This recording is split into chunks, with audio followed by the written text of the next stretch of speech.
Government officials insist that this is an isolated incident. Warning: the following program contains explicit language and mature content.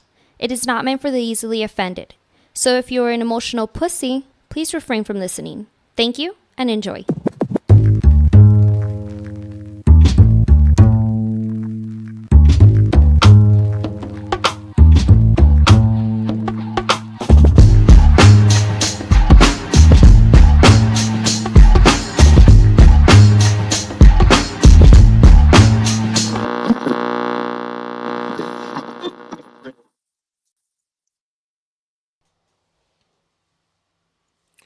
All right, welcome back. Another edition of the Buzz Podcast. Your boy Cujo running solo. As you see on screen, we're doing a little bit something different today. Due to unforeseen circumstances, we're unable to have our featured guest here in studio, but we're doing it on the internets. See how good our technology upholds. This is new because it's hard to get used to the lag. As the person you see on screen here, he's a wrestler coming out of TRC, Truth or Consequences, for those of you that don't know. Goes by the name of Nate the Great. He is part of Apex Wrestling, part of Nation of Wrestling, part of just wrestling in general. Wrestling in general. Nate, appreciate you making time to come out here and talk to everybody. How's it going out there at TRC? Hey, brother, I appreciate you having me on. Everything out here has been kind of windy and gloomy. We're hoping for some rain actually here any minute, but Yeah. Everything's great in my world, brother. There you go, man. So getting right into it, TRC. I mean, how big is that? Is it a town? Is it a city? It's a small town, right? It's a city, I suppose. I mean, they have a Walmart, you know, and I guess that's a deciding factor. They have more than one stoplight, you know, and you know, it tries to grow and it goes in fluctuations, you know. Yeah. As the lake grows, so does the town. As the lake dwindles, so does the town. So we're kind of in a come up from what it's been, but I've been here for 15 years and I haven't seen too much other than a Walmart pop up, you know. That's a good start. That's a good start. So wrestling, dude, how did you get into wrestling? Well, I originally was born and raised in Alabama, in Talladega County, Alabama, actually. I was born in Birmingham. Generations of my family had been born in Alabama. Okay. My grandfather was in the military, traveled around a lot. He had properties all over, too, as he retired. They decided to settle out here. My father and my uncle went to school out here, and they played football. They were pretty big names from, like, and to be fair, in the El Paso region, my dad and my uncle played for Andrews High School as well.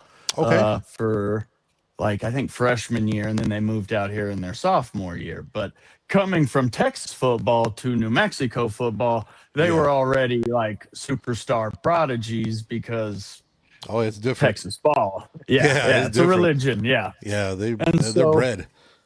Yeah, he graduated from here. Then a couple of years afterwards, moved to one of the properties they had in Alabama still. That was kind of where all the family roots were. So he wanted to go meet family he had never met. Yeah. Ends up staying out there.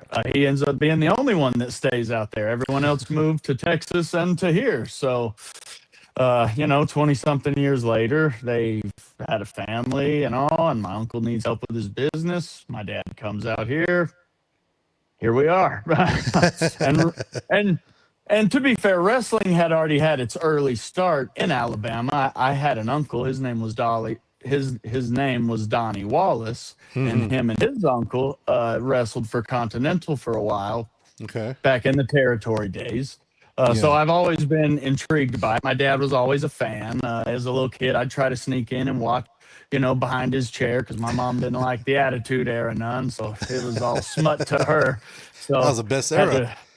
Yeah, that's what I say. So he'd let me sneak in there, and as long as I was quiet, I could watch it. But eventually, you get caught. Yeah.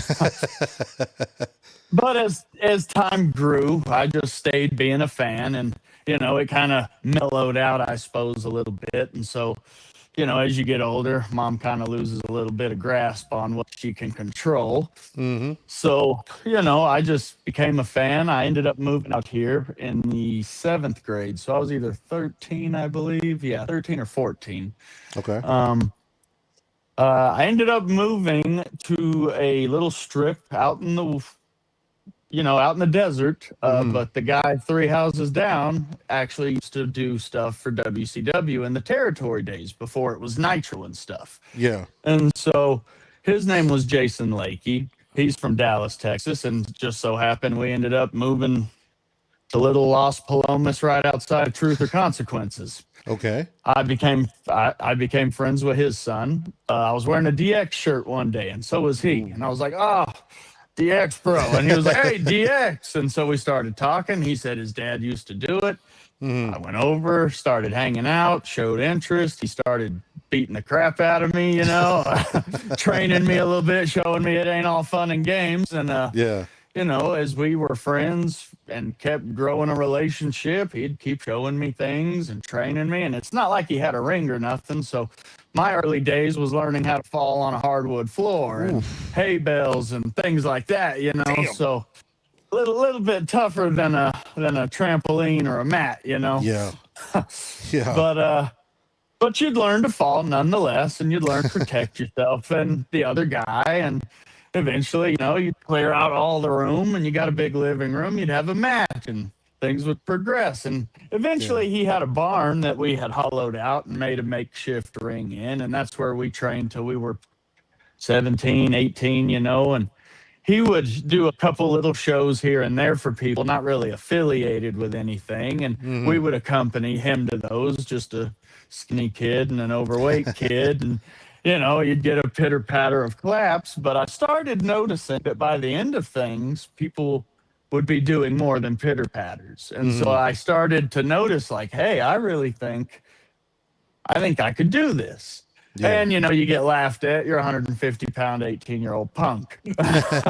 But you start lifting weights and you start showing up every day and letting them beat the crap out of you. It's a little bit of self-abuse. But me being a football player from in high school, I can remember first week of practice, you'd have 60 guys out there. Come third week of practice or your first game, you got your 20 hard teammates, and that's all you got because the Iron rest Man drop football. off. Iron Man Yes, sir. football. Yes, sir. So when they were training you in the backyard, was that during the backyard wrestling era when that was at its highest peak? Well, he always turned his nose to that stuff. He never really liked hardcore stuff, and he was more of a technician himself. So he'd show you holds and how to do this and try to think moves ahead. And, so it was more of he always told me it was 90% mental, 10% physical. Yeah. And as I've grown in this business, I can attest that is 280% a fact. It does help to have an athletic background, but truth be told, there's a place for anybody in wrestling if they love the business, if they love the sport. There's a place for anyone. You could ref, you could manage, you could be a backstage person, anything. And I always just wanted to be involved. And so, I would help out with music or with lights and stuff as a kid and everything. And, hit play when this is time or ring the bell when it's time for this. And so you kind of see the mechanics of what puts together a product. Yeah.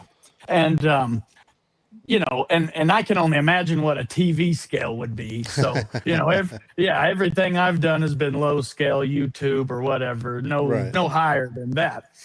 But since getting with Nation of Wrestling, I will say, between these two companies, there will be a TV product within the next 3 years. I can guarantee you that. Even if it's just on a local TV scale, between these two products, there's enough muscle behind the hustle, and it's gonna go. I see the moon and stars as the the limit for Yeah. Nation of Wrestling and for Apex. Apex, as a matter of fact, it became a thing kind of off of a failure. My mentor and all, Jason and his son Lane, we were doing things and all, and he ended up getting sick, and he actually ended up passing away about 5 years Damn. ago. Damn. Yeah, Sorry. so and it's been kind of tough in the business without your leader, kind of, Yeah. when he just left, when all of a sudden when it was getting big. Yeah. And then not a year after that, his son ended up passing away from heart failure too. So, Damn. and he was pretty overweight. He Mm-hmm. he was a big guy. I would say probably 6'9" and easily 450. He was Wow. huge. He could pick guys up and just Yeah. flop them, and but he couldn't get, kind of like a problem like how Yokozuna had. You Yeah. just to a point you get so big your heart cannot carry your body. Yep. And we ended up losing him about 4 years ago. Damn. So me and my brother, during the middle of COVID and everything like that, Mm-hmm. they were sending out our stimulus checks and everything. Well, we both had essential jobs. We had to go to work every day, so Right. we never missed a beat. So they send us these checks, and he goes, "Hey, I'll make you a deal. You want to chase the dream? We'll chase the dream. You buy a Mm-hmm. building, and I'll buy a ring, and we'll start putting something together." Now, Okay. living in New Mexico, they view wrestling as UFC and boxing. It is an athletic, it's like a combat sport here. Right. And you have to have so many licenses and so much red tape to go through. So we were just going to not really have training or nothing. We were just going to run YouTube videos. And if Mm-hmm. anyone were to throw legal flack, we are just a YouTube channel that does things in a wrestling ring. Yeah. Yeah. So as that goes on, we had also put out a post on Facebook, because between Albuquerque and El Paso is about 300, 400 miles. Mm-hmm. Well, there ain't no wrestling rings between Albuquerque and El Paso. And Really? we had put out a post, no. And the company we purchased our ring from, Monsters Rings and Cages, they sent it, and they were like, "I gotta say, we've never heard of anyone ordering this to New Mexico. Like, this is just a weird." And it took months because the shipping, it was insane. Yeah. So if it finally got here, we loaded all up. We have the building set up, soundproof, lights, projector. I mean, it was a whole setup, whole production. Mm-hmm. We were running shows for about, not shows, but putting on a show about once a week on YouTube. Mm-hmm. And we had put out a post that, hey, if there's any wrestlers ever traveling from Albuquerque or El Paso or whatever, and you need to just stop in, stretch, roll around in the ring, wrestle a little bit, hit the ropes, whatever, we have it all set up. Yeah. Some guys were all about it. Other guys hated on it and tried to throw shade at us. And Mm-hmm. I'd like to just toot my horn and say the people that threw shade are no longer even in the business. So how far did you really go? So as we were doing the YouTube thing, we'd get a couple thousand views or whatever. Well, my brother ended up moving to Mesa, Arizona for work. Okay. But we thought, well, that's kind of the end of wrestling. We'll just have a building and a ring to play around in. Mm-hmm. So he starts talking with some people out there, and he sees that there's less red tape to go through out there. Mm-hmm. So we start moving legal work around, business licenses, all this stuff. We start putting together a roster from Okay. people that we would go and see, local people out there, and we'd be like, hey, that guy's got a good look, or that guy does this good, or whatever. Mm-hmm. But they weren't really being utilized at these other places, whatever. And we'd ask them, hey, how are things going here? Well, blah, blah, blah. I've been here for a year, haven't gotten paid or nothing, blah, blah, blah. And, in wrestling, you're all independent contractors at the end of the day. So if you're going to go in business for yourself, don't you think it should be smart business? Now, if I'd been going to a place for over a year and I'm doing your shows and you haven't paid me, I think there's somewhere to negotiate at some point, you know. So it's like, well, hey, we have a ring. We're gonna get a building and or start renting out it was the Red Mountain Center in Mesa, Arizona. That was the first building we had ever rented out. Okay. We had about 205 people at our first ever show. Wow. We set it up, we get it all ready, show goes off. I mean, it was a pretty good success.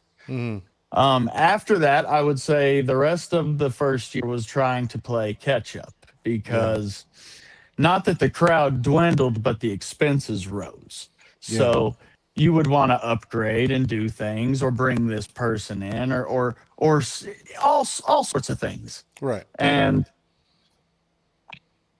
it's in any business. They say the old saying is you won't make money till your third year in business.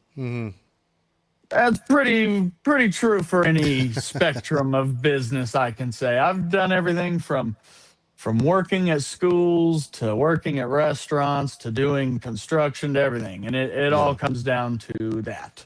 Yeah. So as the first year wraps up, we're kind of reevaluating how to do things and stuff. And again, I'm not a businessman when it comes to the promoting and the booking. I'm just a wrestler, and I put my 2 cents in when I get asked.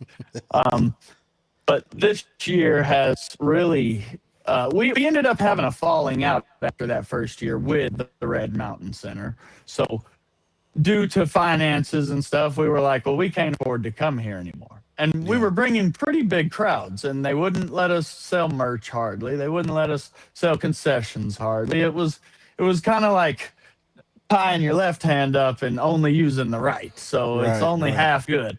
Yeah. We ended up finding another venue, kind of a more humble abode for a few shows. It was called Creepsville Carnival.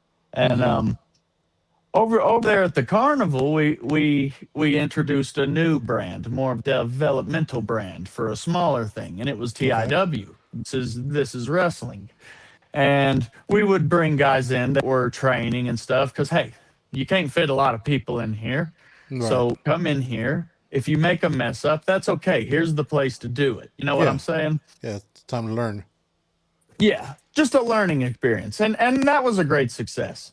So then we find an even better partner for a venue, and they're with the Apache Wells Country Club, and it's an entire retirement community, and they've really embraced the Apex name, and it's been a great success these last 2 years there. But I'll go ahead and leave a little sneak peek announcement on here. Okay.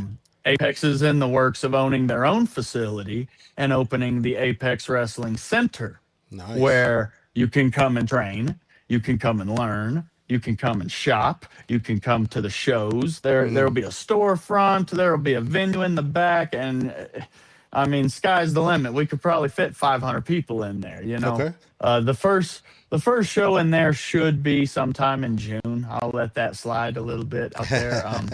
I don't want to give any more information out than that, but we do have a show coming up at our old venue at the Apache Wells Country Club on May 16th. Okay.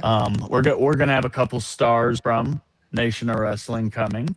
We'll have Ivy Red making her first appearance with Apex Wrestling Federation. Nice. And we will have the Big Texas Brawler Chimo come to, and he was on here not too long ago, I do believe. Yeah. And he'll be coming out there and making his debut as well. Nice. And then just to backtrack a little bit to say how I got involved with Nation of Wrestling. So as all of this is happening in Arizona, I'm thinking, hey, you know, I don't know how certain the future is here, but I want to stay in wrestling because I've been, the Mesa crowd has totally embraced Nate the Great. The greatness has rained down all over Phoenix, Arizona. And so I was like, hey, you know, I got to find some way to keep spreading this thing around. You know, I can't just let it die. So I reached out to promotions, would do a show here, do a show there. Finally got in touch with someone at Nation of Wrestling, and it was Queens actually that had gotten in touch with me, and brought me in, and it's been very warm welcome there. It's been a very awesome experience because where I see we do things, I see they do things differently, and it's kind of like, hey, I'll put my 2 cents in here to see Yeah. whatever y'all, and I'm trying to bridge that partnership there, and I'd like to say I think that is blossoming quite nicely. There it's all about partnership, Right. even in a tag team match. If I can trust and rely on my partner, well, then there's really no failing. Right. So, we'll see here in May as that first show goes and everybody comes and starts working with each other. We'll see how that all grows and blossoms. But I've been with Nation of Wrestling now since January, and here we are going into May. So Yeah. I love those guys. Hope to help them and grow with them, and everybody become a powerhouse here in the Southwest. So I know you were mentioning earlier about the territorial days. Are those days completely done now, or are Not in my they? book. No, because I I don't think know. so. Because I know I I've think they seen went away. they went away. Because Well, I I've think they went away for a little bit, but yeah. they're sparking back up. The goal with Apex, I think, is the same with Nation of Wrestling, and it should be the same with every independent promotion in the world. Yeah. You should want to build and provide a product that Yeah. people that want to do this.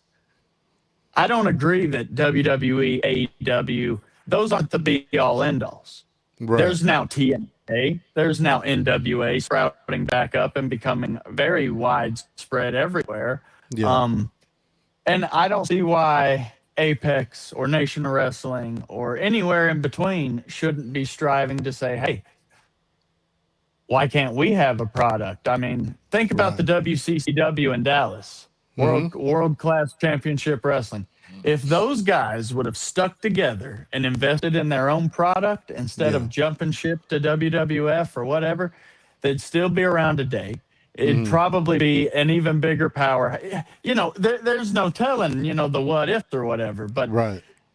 in wrestling, I at least on the independent scene, I see a lot of crabs in a bucket mentality. You know what I'm Okay. saying? Won't ever let anyone get just too far. But if everyone was working and building the bucket up, everybody'd make it to the top. You know what I'm Right. saying?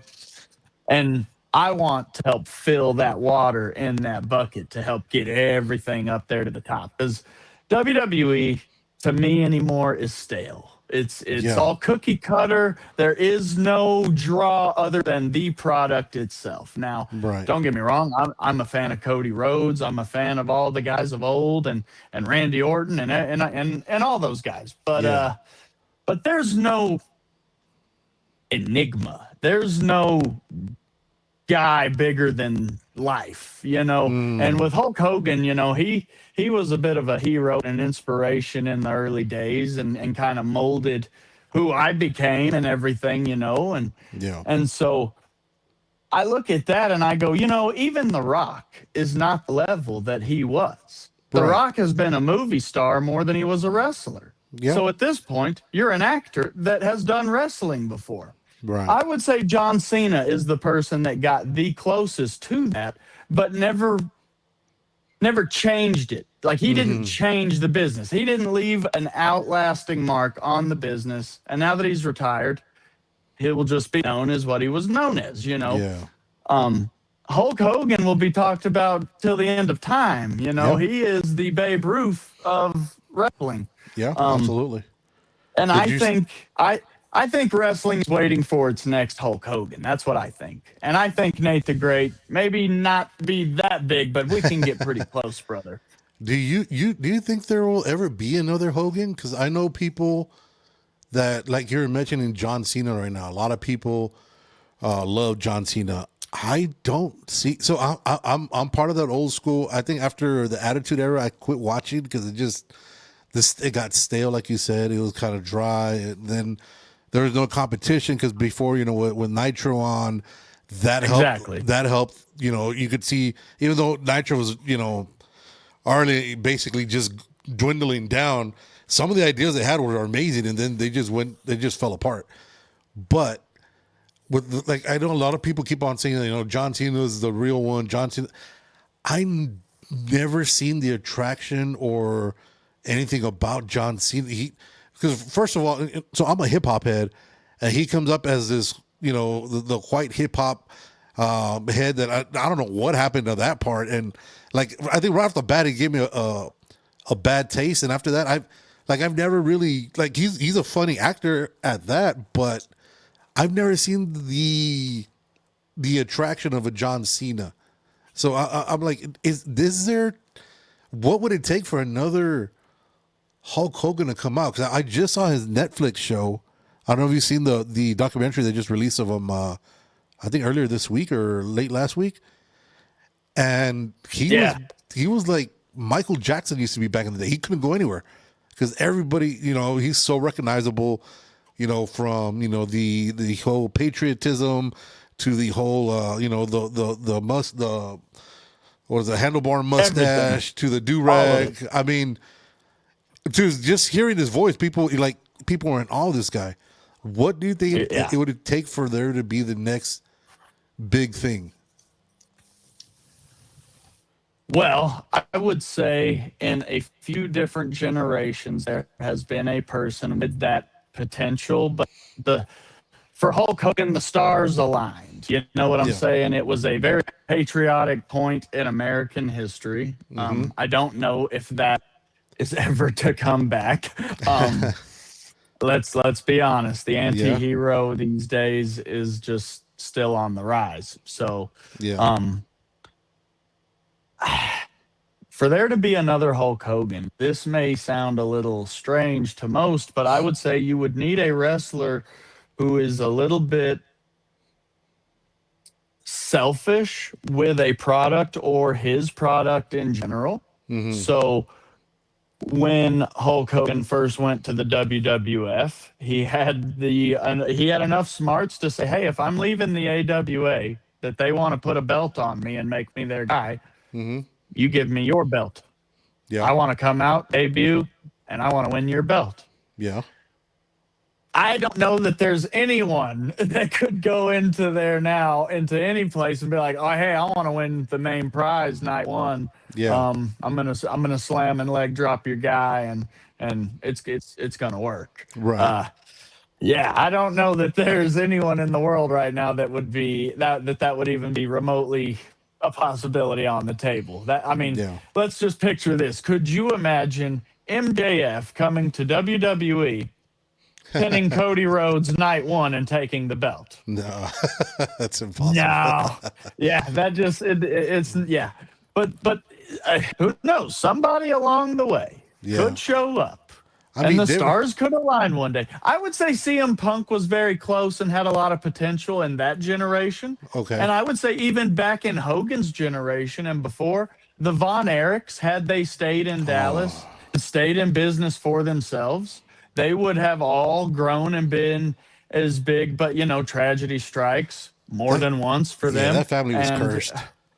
Very, very tragic. And I used to have a speaking relationship with Kevin Von Erich, but I've kind of lost touch in the last couple of years. My mentor Jason Lakey had known them very well and was like, a family friend out there in Dallas. So, and I would pick his brain a lot, and I don't know how someone that went through so much in this business, or at least connected to this business, would still want anything to do with it. So that should attest to the fans and all the fanatics out there that the love and the rootness, this isn't just theater, and it just isn't sports, and it just isn't this. It's a weird mix of everything. It's a weird mix of fighting. It's a weird mix of action. It's a weird mix of drama and horror and sad. And it's just, I feel like wrestling has been with mankind. I mean, it's in the Bible, so it's gone back pretty far, So. Yeah, because I think the closest, at least as far as my eye, the closest that there ever kind of was is when Stone Cold came out he just came out like a lightning bolt. But then that just, for whatever reason, I don't know if it's because of physicality, if it was because headbutting with 'Cause the it management, that they was just felt the shit. it was again the stars aligned. Yeah. So, mid to late 90s, there's not quite a recession going on, but there's Mm-hmm. quite a bit of, hey man, the heck with the boss. He's got all the money, and Yeah. and it's kind of like that today. Mm-hmm. If you break it down, managers and all, the pay scale is not even. I Yeah. mean, but that should push more people to want to be in a management role, but that's not as easily said. That's not easily done as it is said. But Right. it's just very what am I trying to say? What's the word? I would say it's just it's for him. It was again like Hulk Hogan. It was the stars aligned. Something Yeah. magic happened, and that night when Jake the Snake was doing his thing, and I mean Mm-hmm. Jake the Snake was already built up as a bad guy and Mm-hmm. kind of seen as the old guy and all this, and then here's this pissed off guy, and he captivated what the majority of the nation was going through Right. or wanted to do and wanted to be. A lot like Hulk Hogan. Oh, Mm-hmm. I'm going to capture the nation of what they want to be or strive to be or hope to be Yeah. or relate to, and everyone relates to a hero and a villain. Right. Um when the Joker movie came out, that made me look at the character of the Joker in such a different light than anything that had ever been portrayed before. Yeah. And it's like you can take an old character and you can make it different Mm-hmm. and it still be just as big. So Right. I would say Stone Cold took the Hulk Hogan model, shook it up in some beer cans, And open the and can of poured it whoop all ass. over. Exactly, yeah, and just rode it to the moon and had his health and everything stayed. I mean, he would have probably been bigger than Hulk Hogan, and who Yeah. knows what change he would have left on the business. Because I mean, he did leave a mark that still lasts today and is Yeah. remembered today, but it could have been a deeper brand. Yeah. You see, another guy that I never really hear people talk about, and I have not problems, but like the other person that just popped, whether it was from WCW to WWF, was Goldberg. Oh, Goldberg was the problem with Goldberg was Goldberg. His attitude, the fact that he couldn't wrestle, the fact that he thought he was very limited in what he could do, but what he could do was amazing because it would just pop.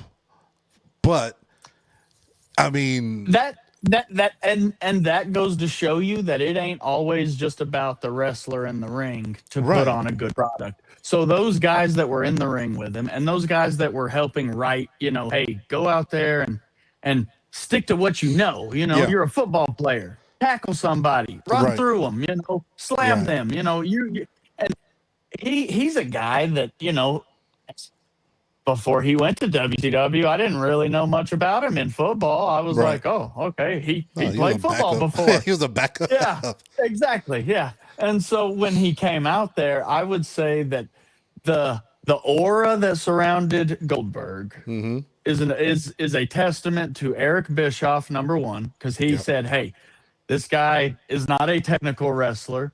This Mm-hmm. guy kind of doesn't understand that you're not trying to Hurt somebody. legitimately kill somebody. Yeah, yeah. We got to put him in here with some big tough guys. Right. We got to put him in here with more than one guy. And I would like to speed it up to Ryback. Had Mm-hmm. he had a better attitude, and that's the difference. I would say Goldberg had a better attitude than Ultimate Warrior. Yeah. And I would say Ryback had a worse attitude than Ultimate Warrior. But they were all kind of the birds of the same feather, and you Right. all kind of you rose and dropped on your own accord. Right. It was all on you to keep it going, and you Yeah. bit the And hand that fed you. I think like one of the big problems that I know how you were talking about earlier about how WWE's gotten stale. One of the big problems that I have, at least for me, right, is when you see You know, when I see, like, say, the independent wrestlers, right? They're out here, they're busting their ass, they're putting in their work, they're putting in the road work, they're putting in, hours, countless hours of trying either new gimmicks, either new characters, whatever it is, right? And then the WWE has basically, they could pick whoever the hell they want because that's the end all be all. And then you go with a YouTuber like Jake Paul or John Paul or whatever, whichever the Paul brother it is, and I Show Speed, and then now you got fucking Jelly Roll, and it's like when you have these guys coming in, and I remember when people like Mike Tyson came in back in the day, people, there was always like a WrestleMania thing, but it was just like, they do one or two little things and they'd be out, not actual try to become full wrestlers. When they try to push these guys because of the platform that they have, not so much the technique that they have or that they're still trying to learn, I think that's where the staleness kind of comes in now, because before when people would see wrestling, it would be like, wow, these dudes, it's real, right? Because it's, the whole thing about the fake or whatnot. But then when you see random YouTubers, you lose credibility, in my opinion. And I'm like, dude, what are we doing? Like, now anybody could be in there and wrestle. I have no love for the Paul brothers. Let's get that out there right now. Same. They're a bunch of jabronis. I will say though, I have more of an issue when you have someone like Jelly Roll coming in, and Pat McAfee. I love him. I watch college football more than I watch NFL. But your spot is at that table talking. And if you're not going to be at that table talking, why are you here?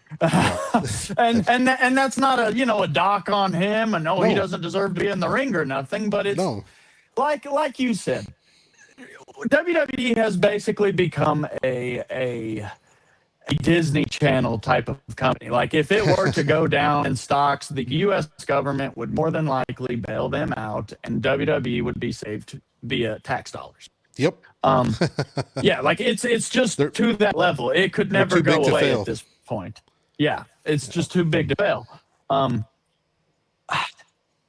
I would say at this point they're more all about the graph continuously growing than they are ratings or anything else. I mean, their ratings will never be what they were in the Monday Night Wars. Ever. Right. I don't care who you put out there. You could have Hulk Hogan resurrected to re-slam Andre the Giant's corpse, and it just you're just not gonna draw it. Right. But it's because they're not looking at it for that reason. So WWE, I bet your ratings is not even on the top 10 to-do list. Yeah.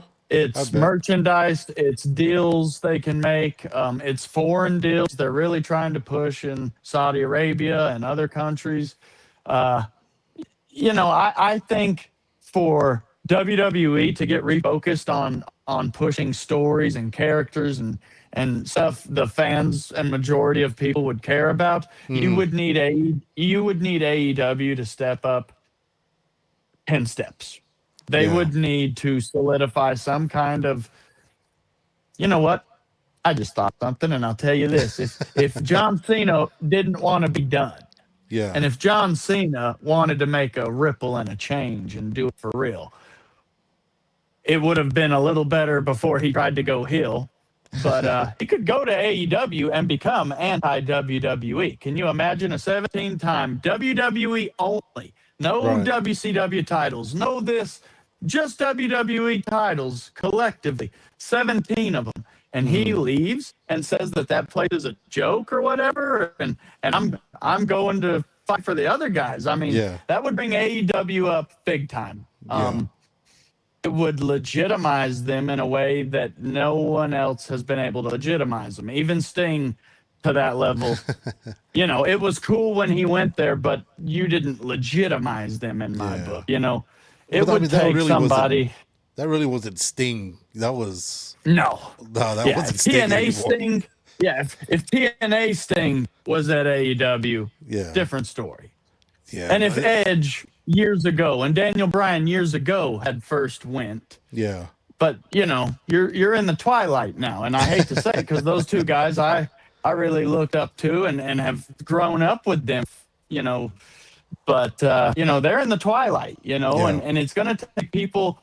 It's going to take people even younger than the Austin Theories or whoever. It's going to take people younger than them to really step up. That's why my goals alone are to build these guys' brands up, because I'm 33, almost 34 years old. Yeah. WWE's not looking at me.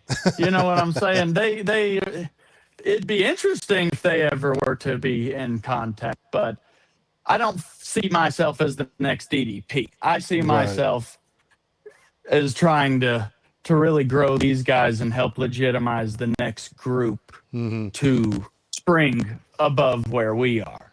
So when you're getting ready, when you're becoming the wrestler, right, and you're trying to build your character, trying to, what do I think should work? What do I think I do better than, what are my strengths? What are my weaknesses?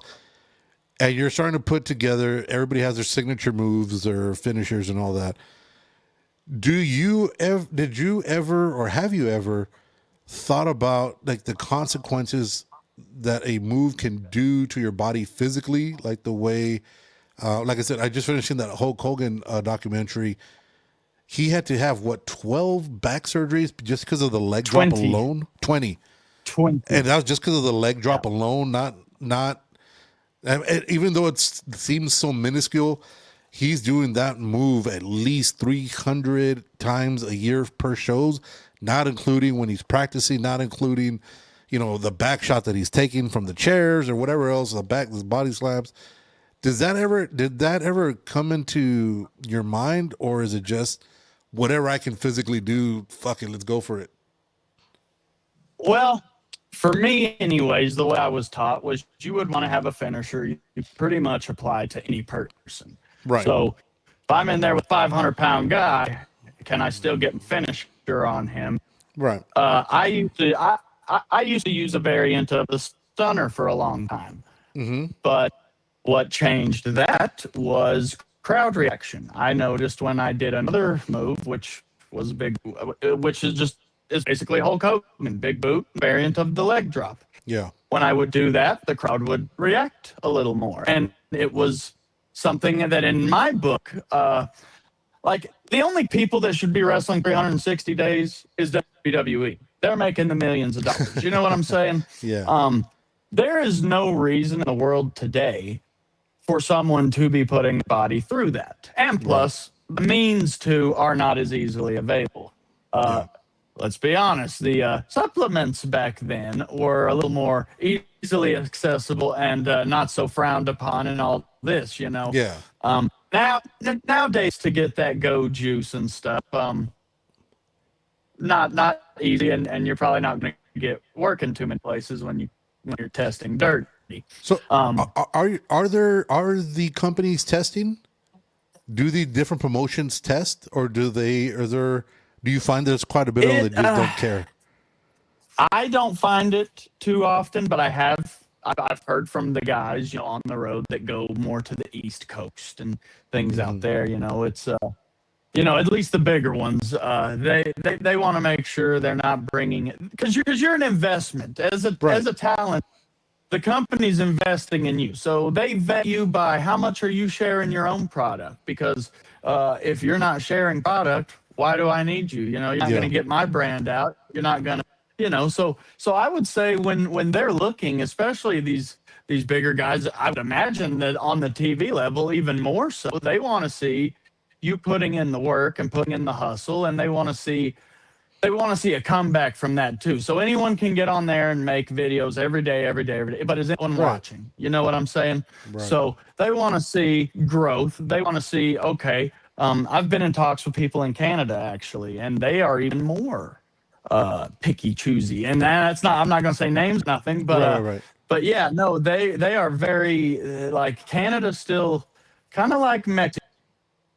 Uh-oh. We just lost Nate. I knew it was going to happen. It's sooner or later it's going to happen, but let me see if he's back. Hold on. All right, welcome back. Sorry for the technical difficulties. We have this is what happens when I put my 11-year-old son as my as my assistant. We only get as good as we pay for, right? So what we'll do, We'll go ahead and just pick up from the last conversation. We'll go and stop it there. We'll go on to the 10 shots, no questions, a segment that's been setting the internet ablaze with the one and only Nate the Great. And then we'll go ahead and get out of people's hairs. Nate, again, like I said, we've got so much. I mean, there's so much to talk about still. Hopefully, we could get back again another time. And hopefully, next time you're in town, we could do this when you're in town.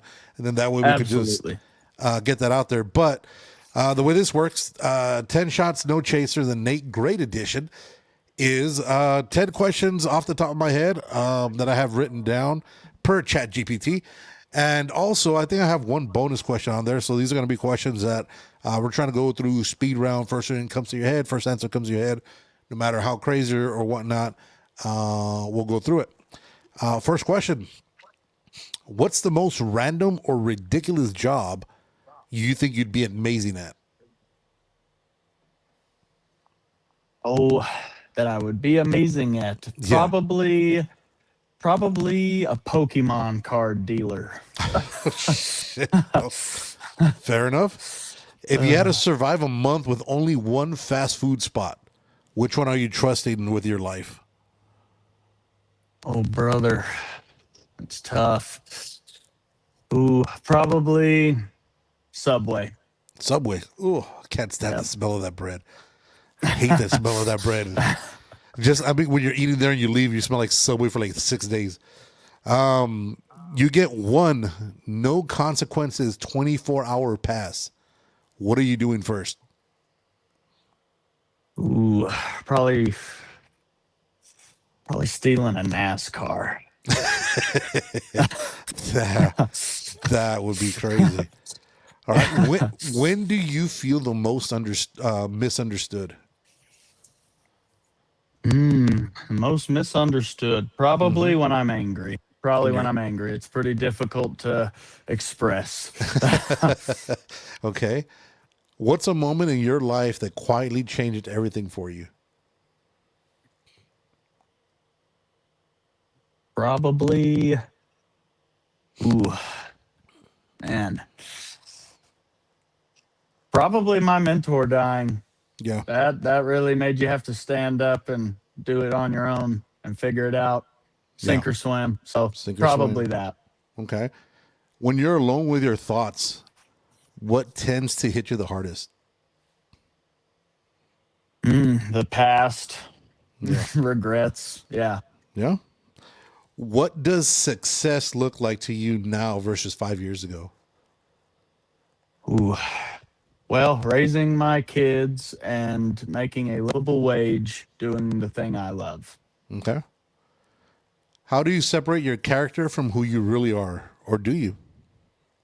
I don't really. Nate the Great is and always has been. I mean, I've been different characters in the past, but there's always been a variant of Nate the Great in there. And so, Okay. it's just me a little unfiltered when I'm out there now. What's something wrestling has taken from you that people don't see? Ooh. It's been a few things, but I'd say probably the biggest thing was my first marriage. Yeah. Yeah. Yeah. How do relationships, friends, family, or dating get affected by the lifestyle? Time, brother. The road demands time. This business demands you to pay attention and to put your focus on it. And I mean, some people would say that's shitty. Other people would say he loves the business. But I mean, I had my first child, and 3 days later, I was in the main event of a show in Arizona. So, Damn. It's kind of tough leaving a wife like that and your newborn. But when that's how you're trying to make your living and you're feeding everyone, it's no different to me, at least in my head, than having to get up and go to a 9-to-5 job. Yeah, that's true. So, all right. The last bonus question I have for you. If wrestling disappeared tomorrow, who is Nate the Great without it? well, I would like to think I'm still a hard worker. I'd like to think that I'm still pretty great, at least in comparison to the average jabroni. No, you just have to take what you've done in this business and apply it to something else. Don't give up. Keep going Yep. forward. Pick a new thing. Yeah. You could get injured tomorrow. Is that going to stop you from doing something, or are you going to adapt, overcome, and achieve? There you go. Yep. I mean, it's just like anything else, like just like the NFL, right? You're superstar today, you get hurt, you're cut tomorrow. Hey, It's you got to ride it till the wheels fall off. at the end of the day, what can help you in life, help you in wrestling, help you at anything is whatever you're doing. I don't care if you're flipping burgers at McDonald's, if you're cleaning toilets as a janitor, if you're dumping trash as a trash man, or if you're selling out main events or whatever you're doing. Hmm. Do it to the best of your ability and do it better than the next guy, because the next guy is coming for you. And if you can put in more work than him, he has no spot. He has no place. There you go. That's And that's 10 in shot. anything. Yep, that's 10 shots, no chaser. The Nate Great edition. Nate, where can people find you and find what you're getting into next, whether it's your event, whether anything that you're taking place with? Where can they get information from you? You can follow me on Facebook. It's Nate the Great. You'll see me. I'm right there on top. You can follow me on Instagram, Nate the Great. You're going to see me. If you can't find it, type in it, Nation of Wrestling, Nate the Great, or Apex Wrestling Fest. Just Google it. You'll find me. I'm there, top of the chart. If the people of El Paso can make it to Mesa on the 3rd, there's a Cinco de Mayo show going on out there I'll be a part of. If not, May 16th, you can find me again in Mesa, Arizona with Apex Wrestling Federation. Tickets are available right now at awfwrestling.com. Okay. If you can't make it that far out, I know Nation of Wrestling is having an event in El Paso May 16th as well. Yep. Follow all of us. Follow Apex Wrestling Federation. Follow Nation of Wrestling. Follow Nate the Great. There's information and posts every day. There you go. Yeah, for May 16th for that Nation of Wrestling, that's going to be here with us. We're going to be hosting our 4th annual charity pillow fight. It's called the Mijo Palooza, where we're trying to fundraise money for the Mijo Foundation. Local football star Will Hernandez, who used to play here at UTEP Miners, who now plays at the Arizona Cardinals. Last I checked, Oh, wow. I think he's still there. Yeah, he should still be there. Just another Texas-Arizona connection. There you brother. go. There you go. Yeah, we'll be having. We got 7 pillow fights lined up so far. We just added 3 major Nation of Wrestling matches that are just going to be crazy. I can't wait. Every time I go out to see the Nation of Wrestling, it seems like the product just keeps getting bigger and bigger and better. It's only the best way to go ahead and put us together, not only with Nate the Great, but also with here at the Buzz Podcast. Before we head out, Nate, any last words you have for the people? All these crazy fanatics, I just got that one question I always ask. Okay. What you want to do? What you want to do when the Buzzed Podcast, Nate the Great, Nation of Wrestling, and Apex Wrestling Federation rain greatness down on you? Perfect. Can't finish it better than that. Till next time, guys. Don't be an asshole. Don't be a dick. Make sure you go check out Nate the Great. Follow him everywhere. He is a fantastic wrestler. If anything, he's a hilarious guy, whether in or out the ring. Make sure you guys show some love. Remember, the people that you're watching at these indie shows might be the next up and coming anything manager, wrestler, commentator. You never know. They might be the next big thing, and you always remember where they got their start from. So make sure you guys follow everybody going on Nation of Wrestling, Apex Wrestling, Nate the Great, and of course here at the Buzz Podcast. We'll catch you May 16th at our Mijo Palooza. Trust me, this is gonna be fucking crazy. Till next time, guys. Be good.